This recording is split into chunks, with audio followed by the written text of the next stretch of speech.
And now it's time to discuss the question that every collector across the world has had to ponder at some point or another: quality versus quantity.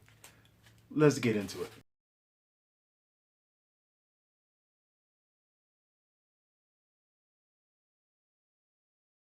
Okay, people, so this is a question I've had to consider myself, but then also one I've wanted to bring to all of you in the YouTube comic community world: quantity versus quality in the world of comic collecting.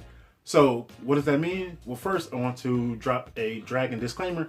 What I mean by quality, for lack of a better word, isn't specifically whether a big comic book is, the big comic books that I'll be referencing in this video are good or not. We're not talking about that because, as we all know, just because a book is considered a big time key or even costs a lot of money does not guarantee that it doesn't equate to it being a good comic.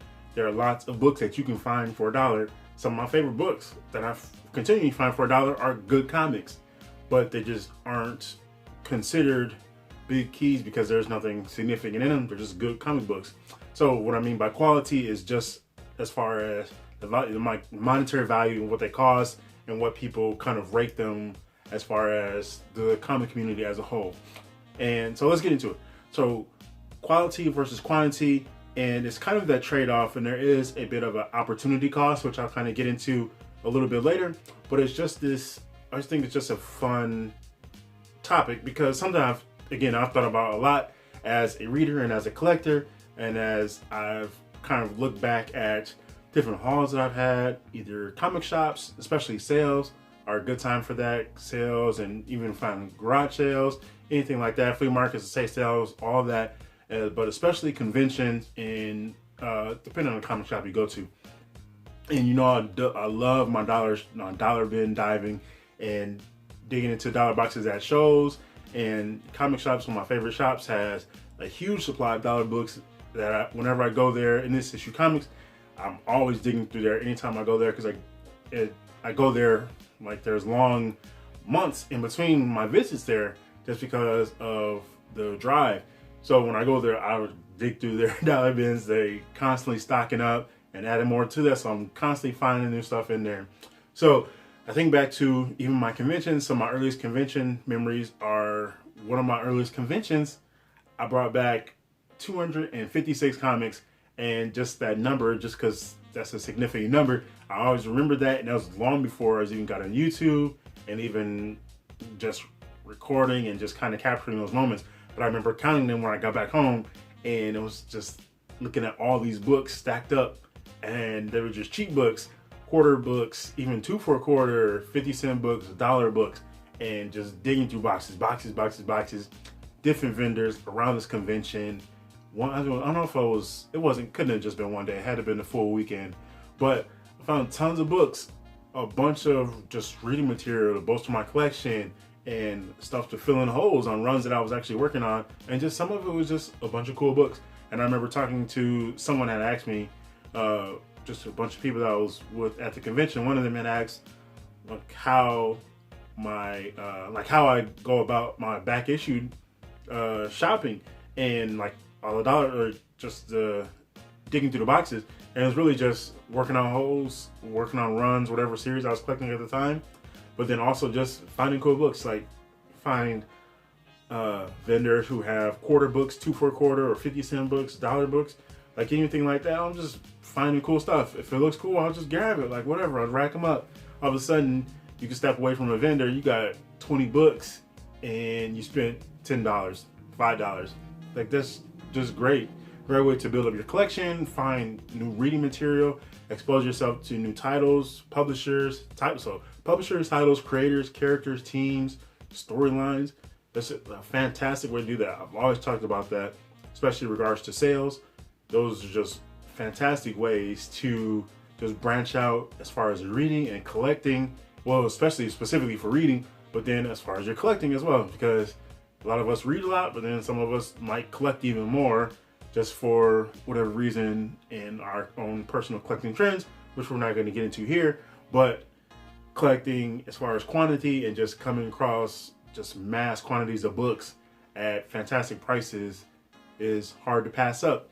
But then you get into the opportunity cost, because now we get into quality. And again, go back to my disclaimer about quality. I'm specifically talking about price in like higher priced books, keys, and not specifically qualities of the books as far as like reviewing a book and whether it's an actual good book versus a bad comic book, which is a conversation for another time if anybody wants to get into that.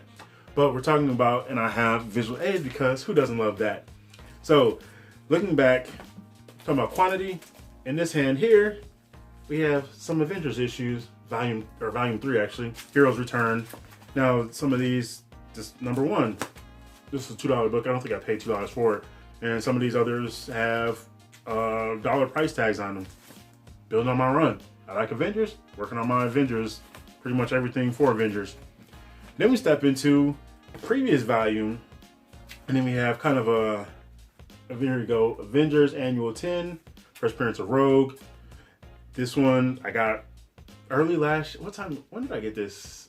Early in the pandemic, and this was right before everything went stupid crazy. I was just able to find good books. Like, this isn't like a 9.8 if you want to get there, but this is definitely a fantastic looking copy, and I'm perfectly satisfied, especially for the price that I got. And again, I remember the surreal feeling. This is a bit of a tangent, but the surreal feeling I had when I won this book, and just thinking about it now just makes me just fanboy grin.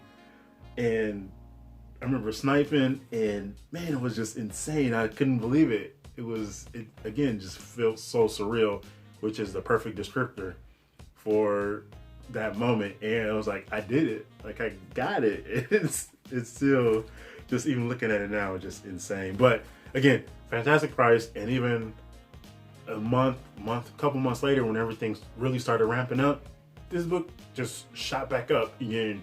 So I just caught it at the right time, and I'm just glad I was able to. And then we get into Avengers 196. This is the first cover. If you want, we're not going to get into the whole first appearance, cameo appearance, and all that type of stuff. But 196, the one that the comic community is kind of deemed the first appearance of Taskmaster, even though he did appear in 195 and all that stuff, which I just picked up recently as well. But this one costs a little bit more.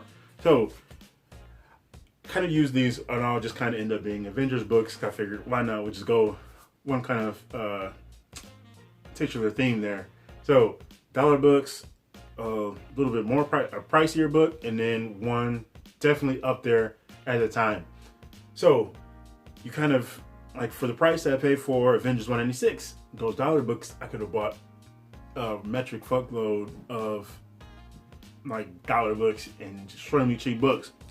And like the quality of those, like, it's going to vary as far as like story wise and whatever else you're going to get, but that's a great way to fill in my collection and again fill in those holes.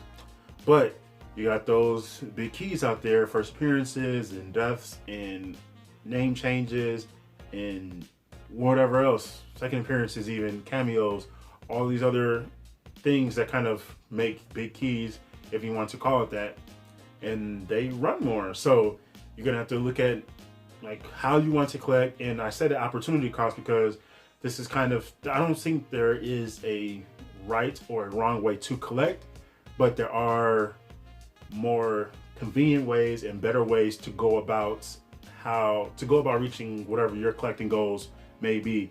And for myself, like years ago, I would have never considered paying, like, even though I knew like all these books out there that were like just ridiculous prices, and there are books that I wanted, but I just wasn't in the mindset of like, all right, I'm gonna start spending, you know, even $30, $40, $50 a book, and then like triple digits. Not a chance. I'm not even thinking about that. But then I remember picking up X-Men 98 and Uncanny X-Men 266. It was cool Sentinel cover, which was part of a 3-part art, and then Uncanny X-Men 266, the first, if you want to call it, the first appearance of Gambit. I got those at a convention. I've talked about that before. Got them from one seller. I remember on a Sunday, and I was like, hey, he had them for whatever price. And I was like, oh, will you take these too? Or will you take whatever price it was? I don't remember. And he was like, yeah. So I bet I'll take it. Easy. And then, so those were kind of probably the first 2 books where I started spending like well over, I don't even know, like easily over $10-$20. I don't remember how much I paid for those, but that was really kind of ramped up. And then I didn't do it again for a while until a few years ago. And then so that opportunity cost, because I'm like, all right, you know what? I'm just about building on my collection and all the working on the runs, and I'm just starting with the cheaper books.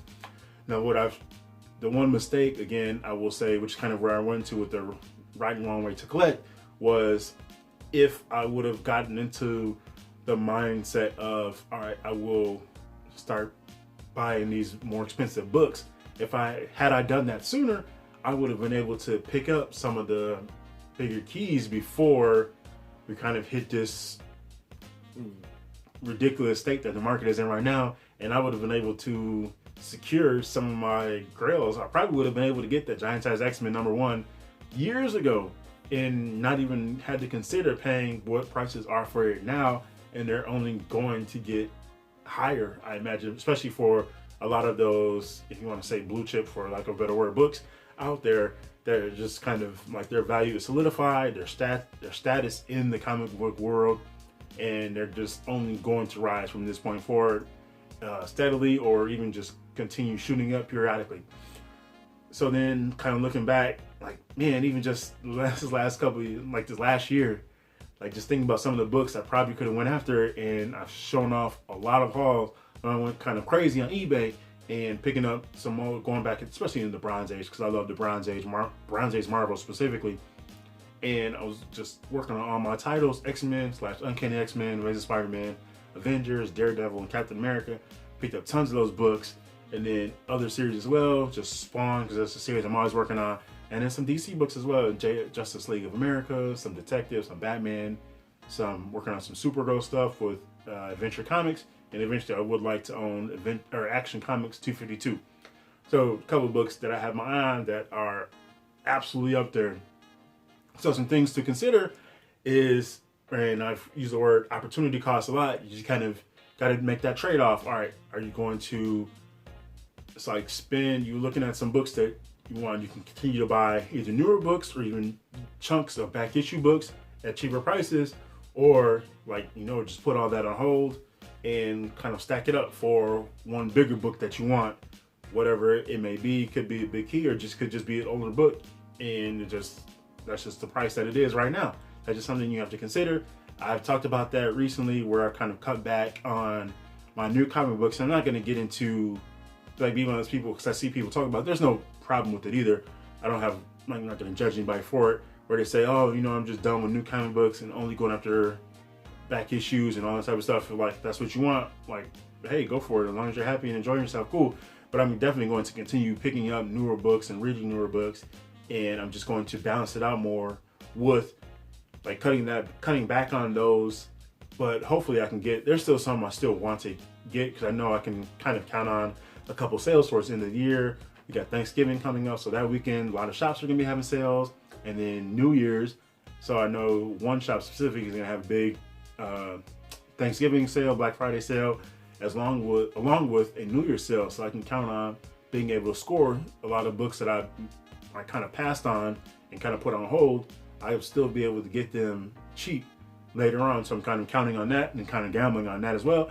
But also, in the trade-off for that is I'm hoping to kind of stack up and being able to kind of keep my eye on some other expensive books that I want, that are just kind of shooting up, and hoping to catch some of those. I got a couple conventions I'm looking at going to, so I'll be able to get my eyes on a few more copies of those, hopefully do some comparison shopping as I've talked about.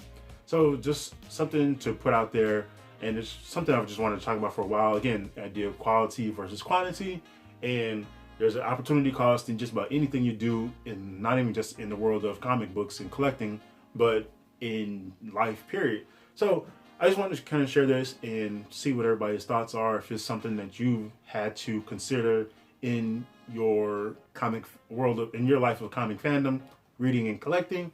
You're like, hey, either conventions or shows, your new orders, like pre-orders, back issue shopping, whatever it is, if this is something that you've either just considered yourself or had to actually put into practice at any just junction in your life, like share all that in the comments below. Definitely curious to hear everyone's thoughts on the subject as well, and the trade-offs that you've had to make in your, just for personal reasons. Sometimes there's even the idea of like, hey, you know what, like life happens, and comics are, we love comics and we all have a deep passion for comics, but they are not like the end all be all, and they are not the, I want to say, what's the, like the main priority in a lot of people's lives.